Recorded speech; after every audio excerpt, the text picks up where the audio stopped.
नमस्कार दोस्तों, स्वागत है आपका मेरे चैनल कॉमिक्स लाइफ में। शुरू करते हैं क्रूक बॉन्ड सीरीज़ की एक और मज़ेदार कॉमिक्स, क्रूक बॉन्ड और मिस्टर मॉथ।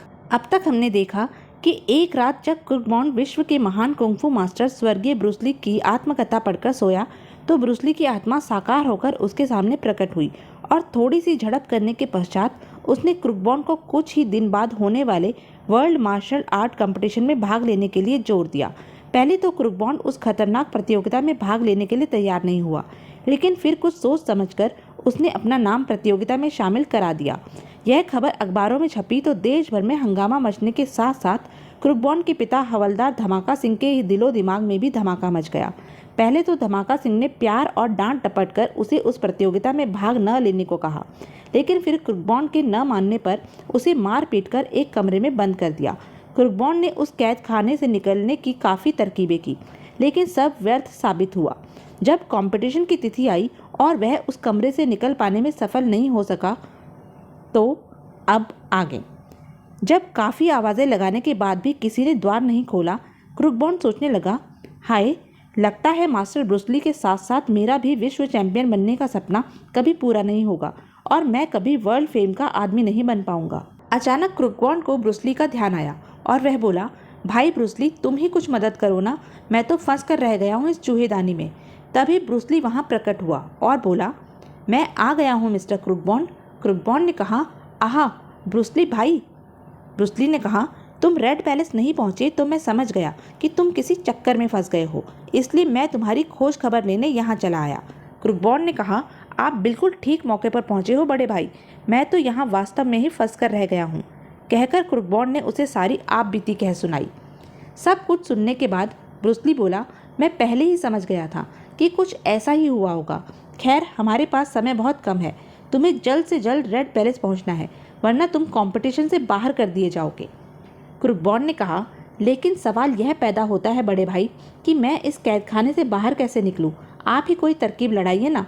ब्रूस ली बोला, इसके अलावा फ़िलहाल कोई तरकीब नहीं कि मैं तुम्हारे शरीर में प्रविष्ट हो जाऊं।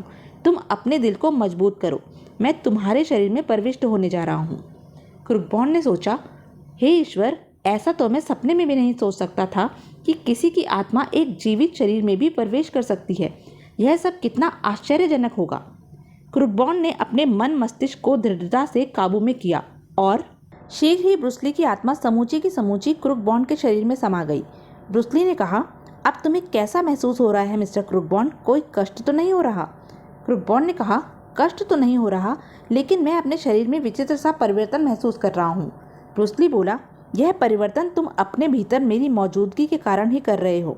अब तुम साधारण इंसान नहीं रहे, क्योंकि मेरी तमाम शक्ति, गुण और विशेषताएं तुम्हारे भीतर आ गई हैं। अब तुम एक ही लात मारकर कमरे का मजबूत दरवाजा भी तोड़ सकते हो। विश्वास न हो तो परीक्षण करके देख लो। अगले ही पल क्रूक बॉन्ड ने एक ही लात में कमरे का दरवाज़ा तोड़ दिया। क्रूक बॉन्ड ने कहा, कमाल हो गया, एक ही लात में दरवाज़ा किसी गत्ते के समान टूट गया। ब्रूस ली ने कहा, ऐसे बहुत से कमाल तुम्हें आगे भी देखने को मिलेंगे मिस्टर क्रूक बॉन्ड, लेकिन अब तुम देर न करो और जितनी जल्दी हो सके रेड पैलेस पहुंचो। मुकाबला शुरू होने में केवल आधा घंटा ही शेष है। क्रूक बॉन्ड बोला, चिंता मत करो बड़े भाई, अभी पहुँचता हूँ। और कुछ ही देर बाद क्रूक बॉन्ड ने सोचा, एक बात समझ में नहीं आ रही कि आखिर ब्रूस ली मुझे उस मुकाबले में भिड़ाने के लिए इतना बेताब क्यों है। मेरे अलावा भी तो हिंदुस्तान में बहुत से बहादुर लोग हैं, फिर उसने मुझे ही क्यों चुना? ब्रूस ली ने सोचा, बेचारा काफ़ी परेशान है यह रहस्य जानने के लिए, लेकिन जब यह रहस्य इसकी समझ में आएगा तब निश्चित रूप से इसकी खोपड़ी घूम जाएगी। लगभग 15 मिनट बाद क्रूक बॉन्ड ने सोचा, सही वक्त पर पहुंचा, अभी 15 मिनट बाकी हैं, जल्दी से इसे स्टैंड पर खड़ी करके अपने कमरे में पहुंचूं। और मोटरसाइकिल को स्टैंड पर खड़ी करने के पश्चात क्रूक बॉन्ड आयोजकों से मिलकर अपने कमरे में पहुंचा और फुर्ती से कपड़े बदलने लगा। कुछ ही क्षणों पश्चात क्रूक बॉन्ड ने कहा, वाह, इस समय तो मैं वास्तव में कुंग-फू मास्टर लग रहा हूँ। ब्रूस ली बोला, लग नहीं रहे बल्कि हो मेरे भाई, क्योंकि मैं इस समय तुम्हारे भीतर मौजूद हूँ। सुनो छोटे भाई, मेरे रहते मुकाबले में तुम्हें बिल्कुल भी घबराने की ज़रूरत नहीं। प्रत्यक्ष रूप में तो तमाशाइयों को तुम कुंग-फू के जौहर दिखाओगे, जबकि अप्रत्यक्ष रूप में वह कमाल मैं दिखा रहा हूँगा। क्रूक बॉन्ड ने कहा, मैं आपका तात्पर्य अच्छी तरह से समझ गया बड़े भाई, आप जरा भी चिंता ना करें, मैं आपके अनुरूप ही उतरूँगा।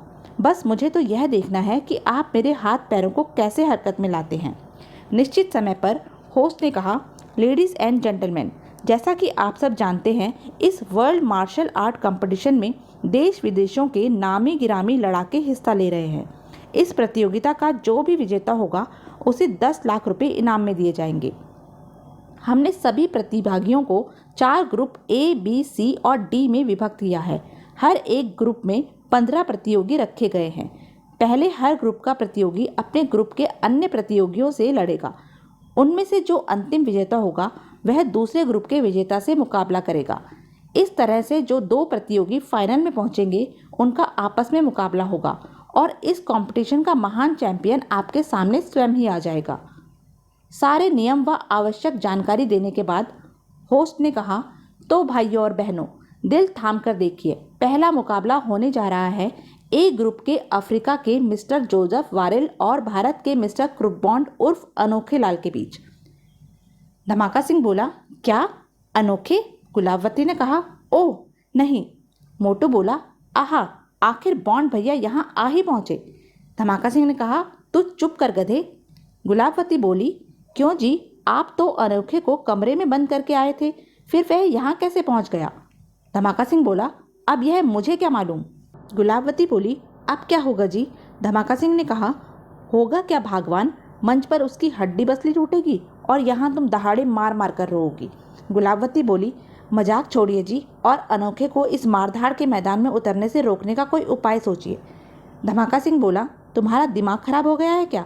यदि मैंने उसे मैदान में आने से रोकने की कोशिश की तो लोग बाग तुम्हारे लाडले की हड्डी पसली टूटने से पहले ही मेरी हड्डियों का सूरमा बना देंगे। तभी तेज शोर के बीच क्रुकबॉन्ड और उसका प्रतिद्वंदी मंच पर उतरे। गुलाबवती ने कहा, हाय, अब मैं क्या करूं? हे भगवान, तुम ही रक्षा करना मेरे बेटे की। धमाका सिंह बोला, लो, अब देखो अपनी आंखों से अपने लाडले की दुर्दशा। कमबख्त बनने चला है ब्रूस ली की दुम। शीघ्र ही मुकाबला आरंभ हुआ और दर्शकों ने अपनी सांस रोक ली। क्रुकबॉन्ड बोला, यार, यह खुजली वाले कुत्ते की तरह तुम गुर्र गुर्र क्यों कर रहे हो? जरा एक्शन में आओ। क्योंकि उक्त वाक्य क्रुकबॉन्ड ने हिंदी में और अत्यंत ही धीमे स्वर में कहे थे, इसलिए उसके प्रतिद्वंदी व रेफरी के पल्ले कुछ नहीं पड़ा। पहले जोसेफ वारेल ने आक्रमण किया, लेकिन क्रुकबॉन्ड उसके वार से फुर्ती से बच गया। क्रुकबॉन्ड सोचने लगा, कमाल है, मुझ में इतनी गजब की फुर्ती कैसे आ गई? ओह, मैं ब्रूस ली को तो भुला ही बैठा था। यह कमाल शायद वही दिखा रहा है। तभी ब्रूस ली ने कहा, सोचने में समय गंवाने की मूर्खता मत करो छोटे भाई, अब तुम्हें एक्शन में आना है। तैयार हो जाओ, अब मैं आक्रमण करने जा रहा हूँ। और अगले ही पल क्रुकबॉन्ड ने जोसेफ पर वार किया। जोसेफ सोचने लगा, उफ, इसने तो एक ही एक्शन में मुझे तारे दिखा दिए। क्रुकबॉन्ड ने कहा, सोच क्या रहे हो दोस्त, अब उठ भी जाओ। जोसेफ बोला, ओह यू, अभी चकाता हूँ तुझे मजा।